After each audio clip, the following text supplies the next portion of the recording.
Sup? Dope.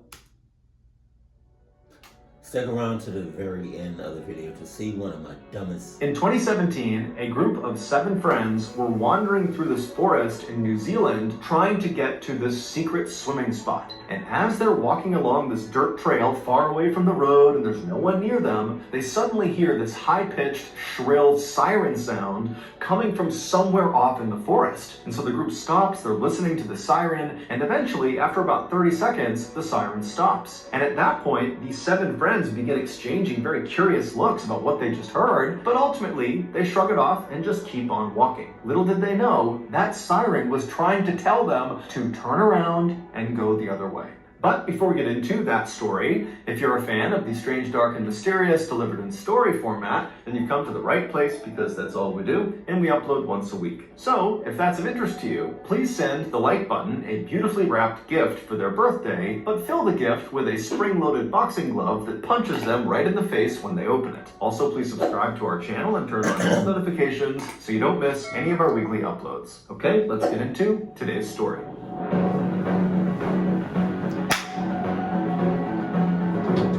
Dice roll! Dice roll! Sheesh! Sheesh! Sheesh! On the morning of Monday, February 6th, 2017, a group of 7 friends who were all college-aged and living in New Zealand began packing up their cars and getting ready to drive back to Auckland, the biggest city in New Zealand. The night before, the group had been out on Lake Tikitapu for a big concert called Floatcella, where audience members would listen to the music while floating around on big blow-up rafts and floats. After the concert had ended, the group of friends had left the lake and headed to a nearby relative's house where they had a quiet after party with a couple of drinks, and then everyone went to bed a little bit after midnight.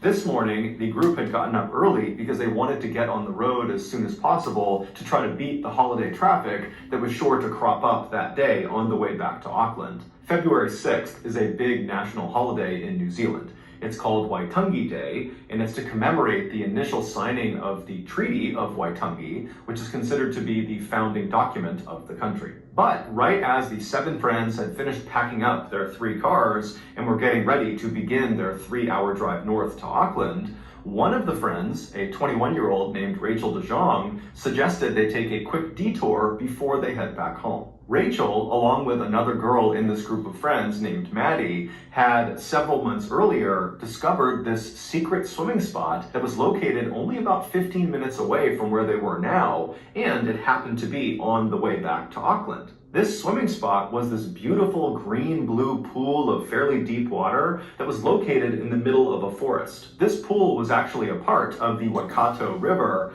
However, this stretch of the river where the pool was either very shallow or dry most of the time. So as a result, this pool actually looked like a standalone body of water. While there was no official trail that led through the forest to this pool of water, there was an unofficial trail. It was basically a dirt trail that cut through the woods that had formed over the years of locals tromping their way to this pool of water. After hearing Rachel's suggestion, the group of friends all agreed that this sounded like a great idea. And so the group piled into their 3 cars, and then by around 11:40 a.m., Rachel and Maddie had directed the convoy all the way to the start of this unofficial dirt trail, which was located right on the side of a winding main road. After pulling their cars safely off to the side of the road, the group got out, and then Rachel and Maddie led them to the start of this trail, and they began walking through the forest. 15 minutes later, at 11:55 a.m., the group was getting very close to the water because the trees up ahead were starting to thin out. But also at 11:55 a.m., the group suddenly stopped because from somewhere out in the forest, way off in front of them, came this loud, shrill siren sound.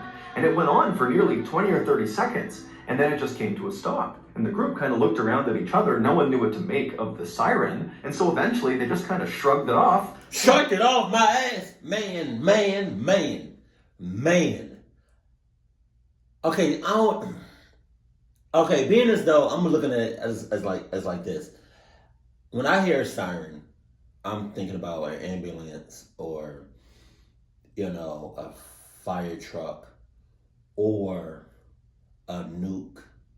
Some sort of emergency is about to happen. That's how I'm looking at it.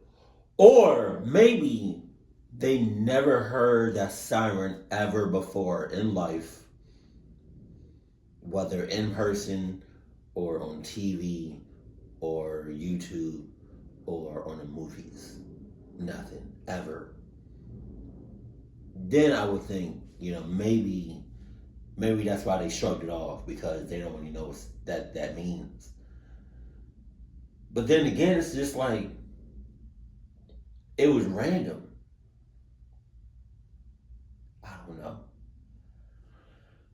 I know me personally, if I were to hear that, I would have hauled ass back to wherever I just came from. Kept on walking. Within a minute of that siren sound coming to an end, the group had made it to the end of this unofficial dirt track, which placed them at the edge of this beautiful overlook down to the pool they were going to swim in.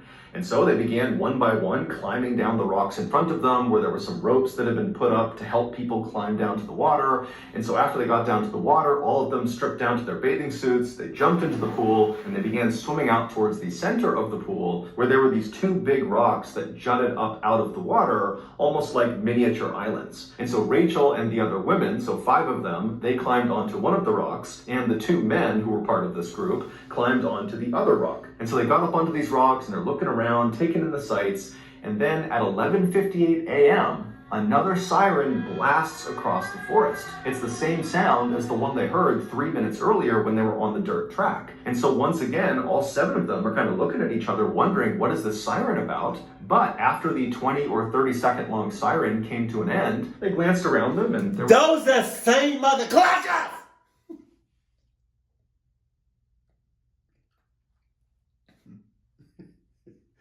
That would see a knife. Oh, that's nothing. See some rope. Oh, that's nothing.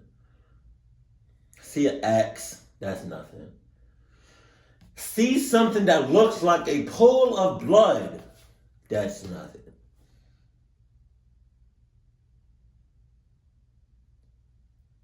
See some bones. Oh, that's nothing. A bird. See a whole goddamn human corpse. Oh, that's nothing. But what they do see, never mind what I just said, that's not going to make them run for their life. Oh no. It's gonna be something like,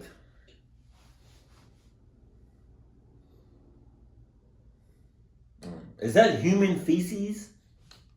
I don't know. no sign of any danger. There was no sign of really anything happening at all. It was just this beautiful, peaceful seeming oasis. And so before long, they had forgotten about the siren again, and Rachel had gotten out her camera and she was taking pictures, and others were taking pictures as well. And then 2 minutes later, at 12 p.m., the siren sounded for a 3rd time. Now, at this point, the group has heard the siren 2 other times. And even though the sound of the siren was kind of jarring because it was so high-pitched and shrill and really cut into their ears, this time, because they've heard it 2 other times and nothing happened, they all pretty much immediately wrote it off. So the siren's sounding for the 3rd time, and the group is not really paying attention. But when the siren finally stops this 3rd time, something very different began to happen, and the group immediately noticed it. Here go the ad. Now, I know everyone has a lot to do to prepare for International Pet and Electric Eel Day. From the cigarettes to lure the slippery, cuddly little creatures out of the murky deep, to the mega-sized pack of ace bandages you'll need for post-shock wound care, there's a lot you need to enjoy this holiday. But what always happens when you fire up your wood-fired laptop and begin looking for these items? You get hit with a pull-up. Bah! Bah! Bah! Bah! But don't worry, you can get back to doing what you love, petting electrically charged animals in the name of tradition. He's so stupid. Use NordVPN. A VPN, or virtual private network, is a service that keeps you safe when you browse the internet. And NordVPN is the brand name in the VPN space. Not only will NordVPN ensure that all of your data stays safely behind their wall of next-generation encryption, but also, most importantly, through their latest feature called Threat Protection, they will automatically block all those disgusting pooas that keep disrupting your ability to purchase all of your various eel petting supplies. So, you can either sit on the sidelines this year while your family frolics about in the murky pools and calm stretches of the middle and lower Amazon and Orinoco river basins in South America petting truckloads of electric eels, or you can get NordVPN and before long you'll be up to your nostrils in cuddly electric eels looking for a good cat. Currently, the best deal for NordVPN is through my YouTube offer. Right now, you can get a 2-year plan at a huge discount plus 4 additional months for free when you go to nordvpn.com/MrBallin. It's risk-free with Nord's 30-day money-back guarantee. That's nordvpn.com/MrBallin or click the link in the description. Okay, back to the story.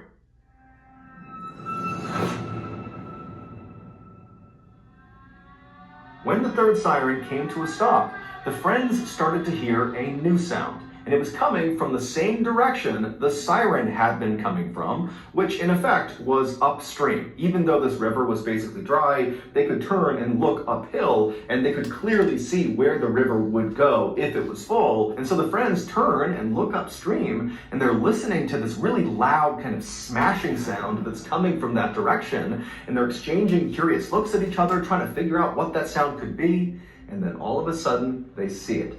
A white wall of water comes crashing around the corner and begins barreling straight down the riverbed towards them. By the time the friends had even processed what they were seeing, the water had reached the pool they were in, and it was flooding the pool so quickly they could literally see this huge pool rising. Its water levels were going up and up and up all around them. And so as the rocks they're standing on began to slowly submerge under all this rising water. Now I hope that whenever they hear a siren or anything alarming, they get the hell out of there and not stick around like they did.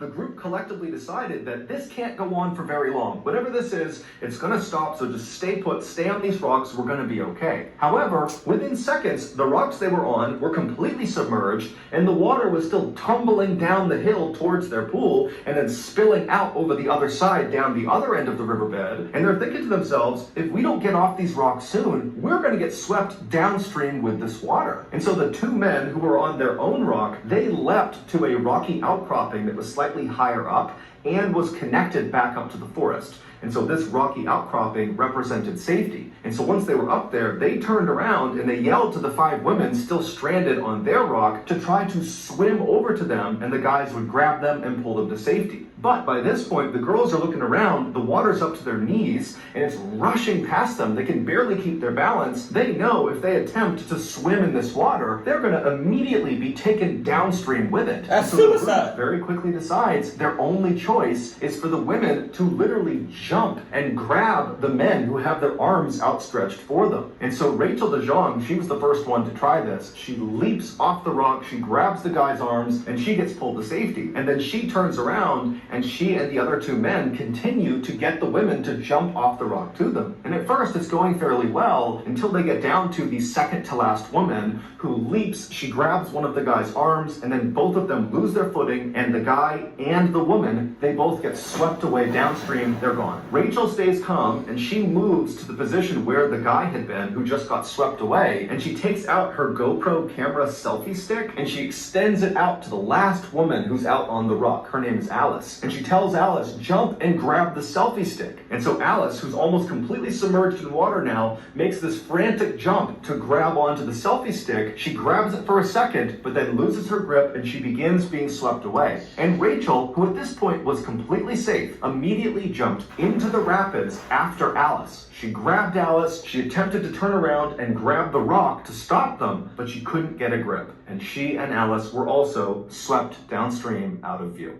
2 weeks before Rachel, Maddie, Alice, and the others had gone to this secret swimming spot, a warning sign, like a physical warning sign that warned people not to go near this river, don't go near this pool, was stolen. And that warning sign was normally placed at the very beginning of that unofficial dirt track that the 7 friends took to get to the pool. Meaning, when the 7 friends got out of their cars and began hiking into the forest to go to this pool, they would not have understood the danger of where they were going. Now, it is true that Rachel and Maddie had previously discovered this swim spot several months earlier. However, it seems like they had just learned that this swim spot existed and how to get to it.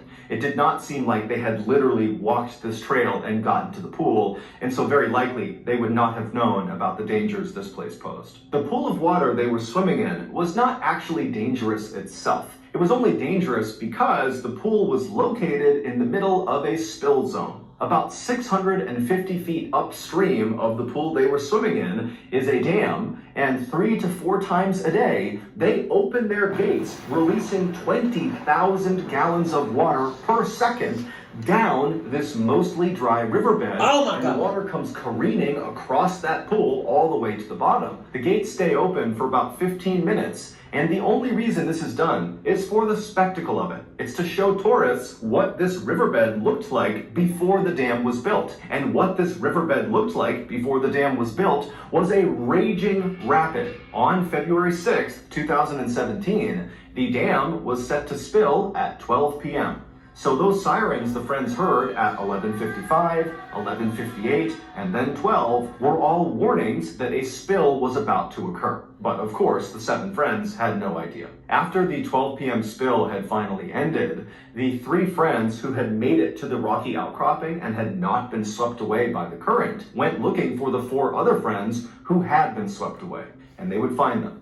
3 had miraculously survived, but 1 had not. The sole fatality was 21-year-old Rachel DeJong, whose idea it was to come and swim at this spot in the first place.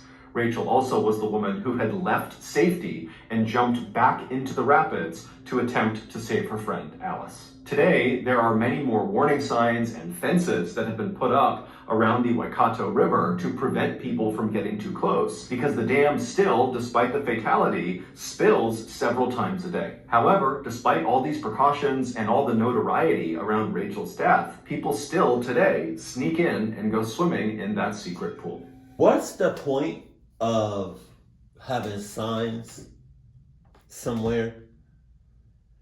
Hella signs. If you just gonna bypass all the signs, signals, warnings, however you want to say it. We're just going to do it anyways. Go through it anyways. Because like he said, like, despite them having signs up now, they still sneak their way. All right, clock it. Because those are the ones that's going to, like, the ones that bypass all them signals, all them signs. Those are ones that's going to get not only clocked up, but have no trace of a condom anywhere at all. But that's crazy, though.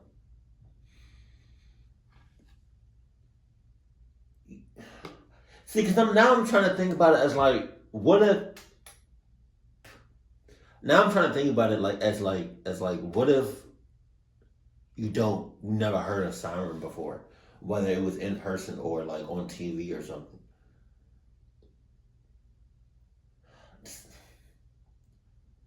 To each his own, I guess.